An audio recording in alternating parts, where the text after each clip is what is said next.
Hey guys, it's your girl Shonna Etienne, the founder of the Center for Counseling and Holistic Services, as well as the owner of Cultivate, Elevate, Activate, where I help new and inspiring business owners turn their business pain into profit. But today, we are not talking about business. Oh no, we're not.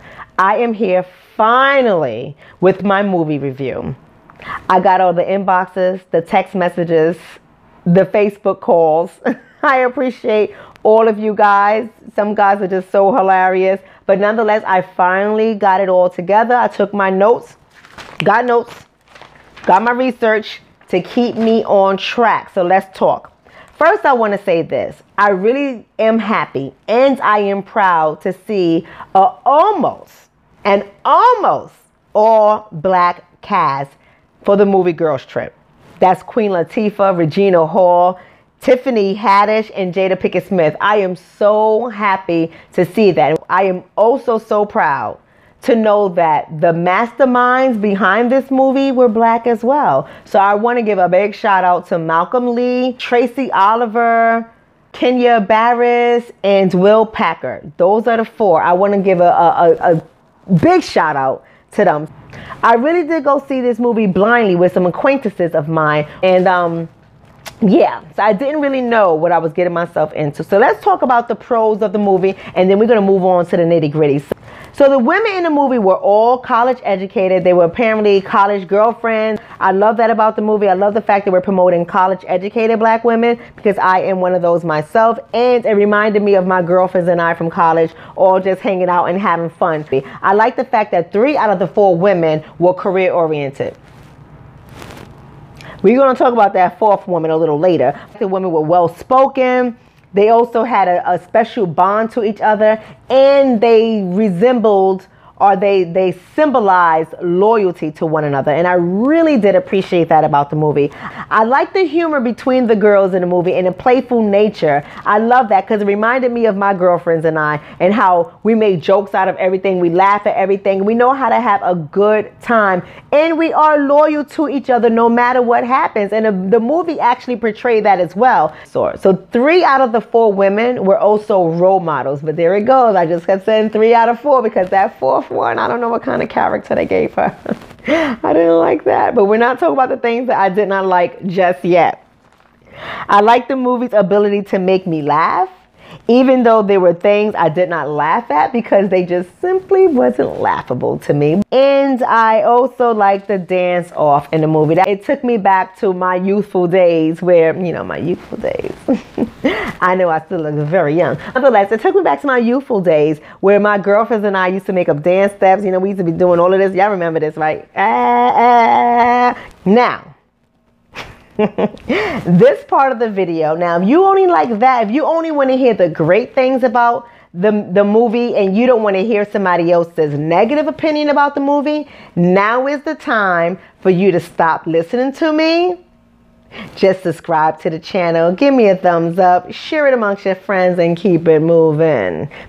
So here's some cons about the movie. First of all, some of the humor in the movie was dark humor. And I don't find anything entertaining about dark humor. Now, dark humor is meant to be offensive. It's not meant to be hee hee ha ha, all nice and innocent. Dark humor is meant to be offensive. It's meant to be morbid. It's meant to be cruel. That's how dark humor is used.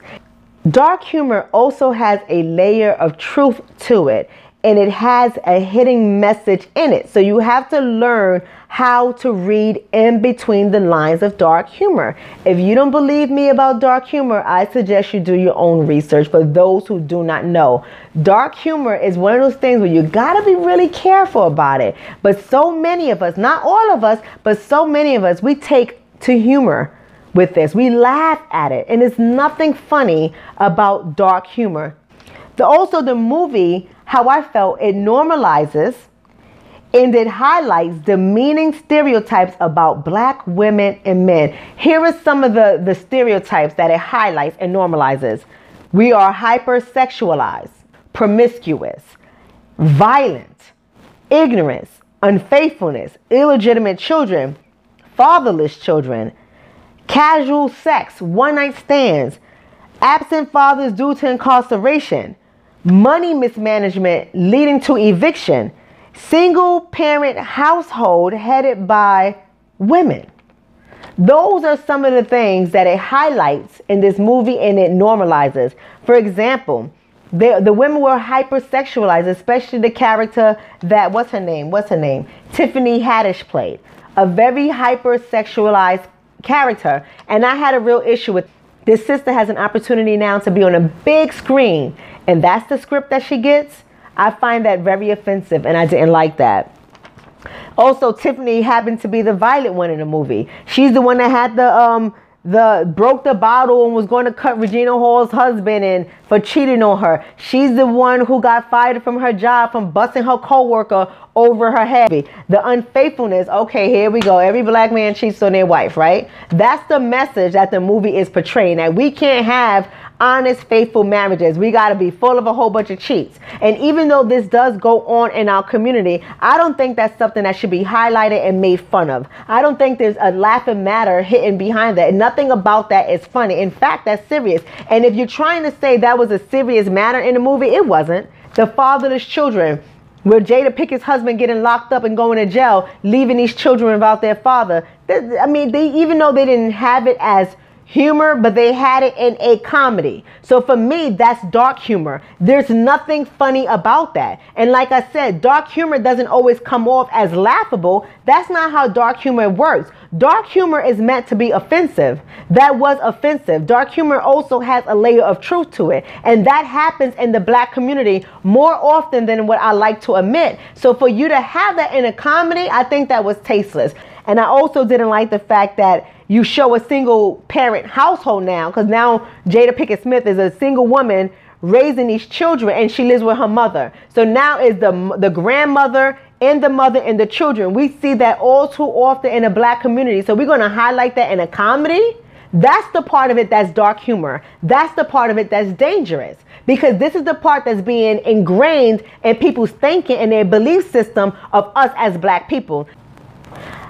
I also found it highly offensive that it was the white woman in the movie. So she was Regina Hall's manager. Regina Hall's character, I forgot the name of the character in the movie, but she was the manager. She was the one that was getting Regina Hall booked for different shows and speaking engagements. She was the one that was making sure Regina Hall gets paid so that her pockets can be lined as well. Nothing wrong with that. That's what managers do. But hey, why couldn't the manager be a black woman? Why wasn't she checked? She's rubbing sexually on Regina Hall's husband in the movie. She whispers in his ear, "I'm so lonely." That's not funny. The white woman has a history of being attracted to the black man. And back in the days, black men were lynched, killed, murdered, burnt, you name it, for even looking at a white woman. Even if the white woman was the one to initiate it, the black man was blamed. So now we making fun of the attractiveness of a white woman to a black man, even though we know historically what that has done to the black community. Men were killed because of that. She's doing this all in front of Regina Hall. Why wasn't she checked? But nonetheless, she goes unchecked. Why? Because white women can get away with whatever they want to get away with, and they go unchecked. Why was it that behind the money sits the white person? So the two white women in the movie were the representative of wealth. That's how I saw it. I'm like, why is it that the white people in the movie are the ones with the money making a deal? That I think is an appropriate time now for me to dig a little deeper. Let's go deeper into this movie. Why did we have two white women in the movie? Why? Why did the white women have the money? Those are the questions I'm asking. What is the humor with that? What is the humor behind these two white women in the movie with the money? See, they try to hide it behind one white woman always having certain phrases that black women say, like, sister, high five, you go, girl. And we know what we don't like when white women do stuff like that. I get that part. But why were they the one where the money trail was being followed? Because black people don't have money? We couldn't have no successful black manager, or we couldn't have a successful black business booking Regina Hall? Why couldn't Oprah be the black woman that was writing the check for Regina Hall's character? Why couldn't Oprah be a part in this movie and she's writing the check to Regina because she wants to host Regina on OWN Network? Why couldn't that happen? Do we ever think about this kind of stuff? Let's dig a little deeper. I went behind and I started doing my research on the funding stream of this movie. Y'all already know it was a Universal picture. My mother used to always say, follow the money trail, because there sits a white man. And behind the money trail is Universal Pictures. So I said, let me go visit Universal's Pictures board of directors with the help of my friend Nick Johnson, who makes all my music. He's a producer. So I go there and he inboxed me. He says, here's what you want. Check this out.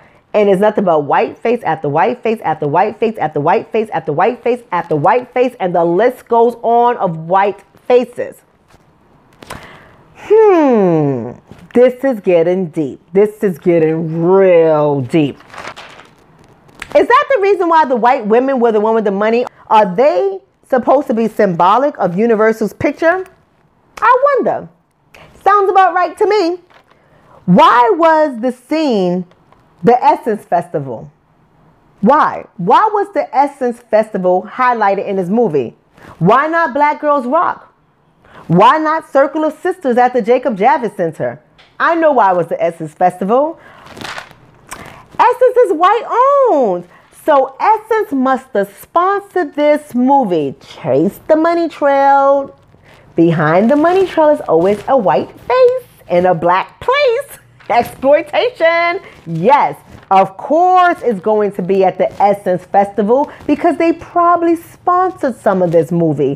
Why not? It's a way to lure more black people into the event to get more money to line their pockets, obviously.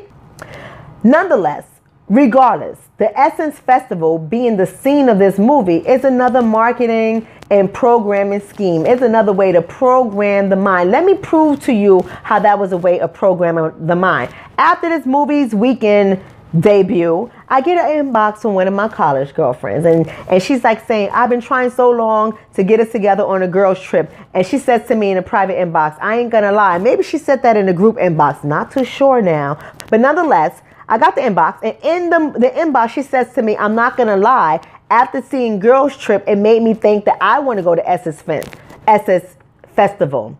So of course, they got her mind too. Programming is so effective. It's highly effective. And if we're not careful, we will miss it. So why did she now want to take a girls trip to New Orleans to the Essence Festival? Why? Because of this movie? But it's a marketing scheme, it's a programming scheme, and it works successfully. And I'm pretty sure that my girlfriend, like my friend Nick said, it's only on a microcosm. I'm pretty sure when we look at the macro level, a lot of women are thinking this way too. A lot of women are planning a girls trip now, and many of them is probably planning their girls trip to New Orleans during the time of the Essence Festival. I wonder why. One of the screenwriters, I think it was Tracy Oliver, she has stated that the movie was supposed to be the black version of Bridesmaids. How about this movie was nothing like Bridesmaids? It wasn't an exploitation. Was it funny? It was funny. The movie was funny. It had some funny parts in there. Was it like overly stereotyping some situations like rich white folk compared to poor white folk or middle class white folk? Yeah, but it wasn't exploiting them. It wasn't highlighting things about them that will offend the people. There was nothing offensive about the movie Bridesmaid. So to say that Girls Trip is the black version of Bridesmaid, I highly disagree with that. At the end of the day, they're going to do whatever it takes to line their pockets and at the same time program us for our money. And that's exactly what they have managed to do successfully. So that's something about this movie that disturbed me. So there was a part of the movie where Tiffany Haddish had bought a drink off of, you know, one of the street guys, the vendors, and he was selling some under the table new age, you know, drink that got them spiked. So the white girl had came over and she had took some of the drink as well. Now, why is it that the white girl, although she was tripping, just like anybody else was tripping, she happened to be more respectable in her trip. She was intact. The only offensive thing, not offensive, the only crazy thing she did was drink the candle wax thinking it was like a shot. She drank from that, but she's tripping. Everyone else is tripping to the third degree, doing all types of outlandish things. And this white girl keeps her integrity. Why?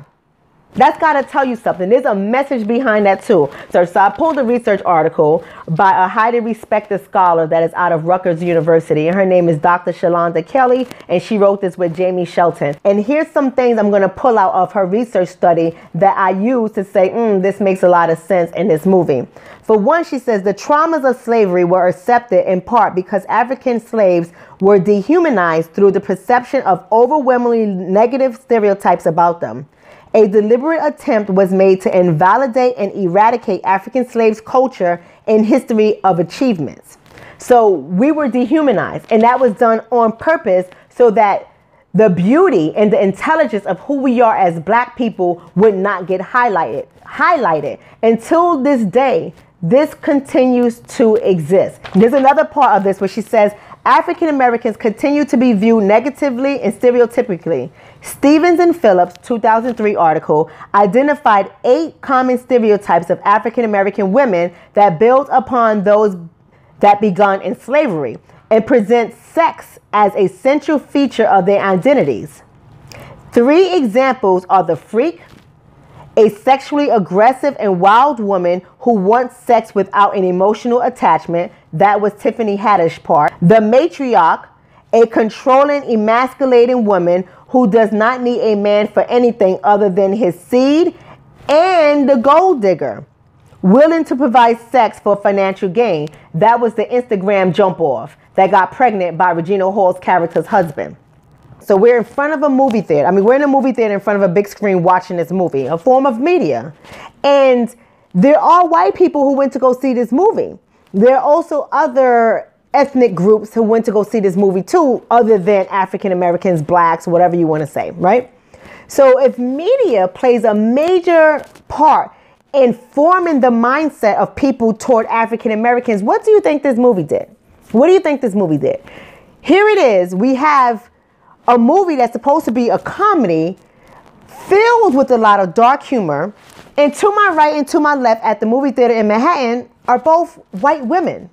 So if they don't have a lot of experience with Black women, yeah, they may have went to school with some of them. They may have worked side by side with some of them. But I'm talking about being in that inner circle when we know how we operate, we know each other's families and stuff. Not many white people have that kind of experience with Black people. I'm not saying it doesn't exist. I'm saying it's not the norm, meaning you don't find this in multiple areas and multiple communities. You don't find this. So what are they thinking when they see this movie? What is the takeaway when it comes to Black women?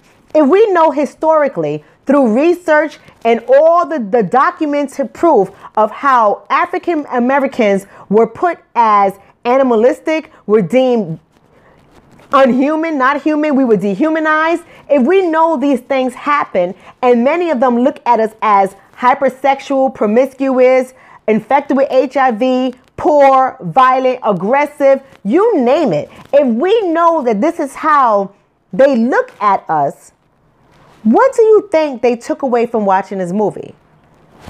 Come on, let's just entertain that thought for a moment.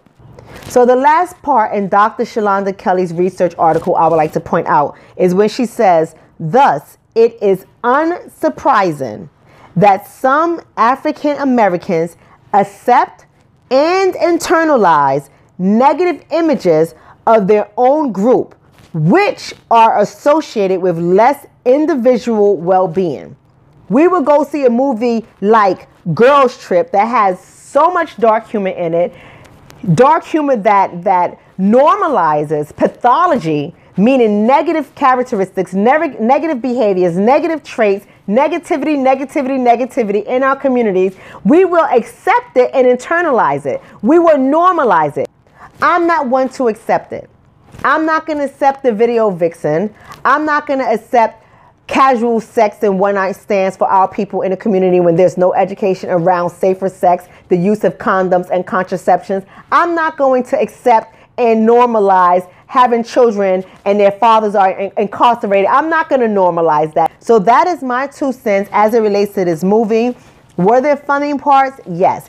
Am I absolutely excited and elated that we have an almost all black cast? Yes, but when I look deeper, when I take a deeper look into this movie, there's a lot more things that disturb me than it does make me laugh. You know, so I have to weigh that out. Do I want to laugh knowing that the whole world is formulating an opinion about my people? Or do I want to take a stand and stand for something that I'm totally against? And I am totally against that. So I think that we have to be very cautious of how we laugh about things, how people are portraying our people. Because if we stand for nothing, we'll fall for everything. But instead, so many of us, not all of us, but so many of us are trading off our morals and our integrity for money. So I love you guys. Thank you so much for your continuous love and support. Follow me on social media. I'm on YouTube. I'm on Facebook with @DrShonna. DrShonna is my handle. And I look forward to connecting with you guys. And stay tuned for my webinars that you can sign up for to learn a little bit more about business. Love you guys. Stay in contact with me. And I look forward to seeing you guys really soon. Have a blessed day.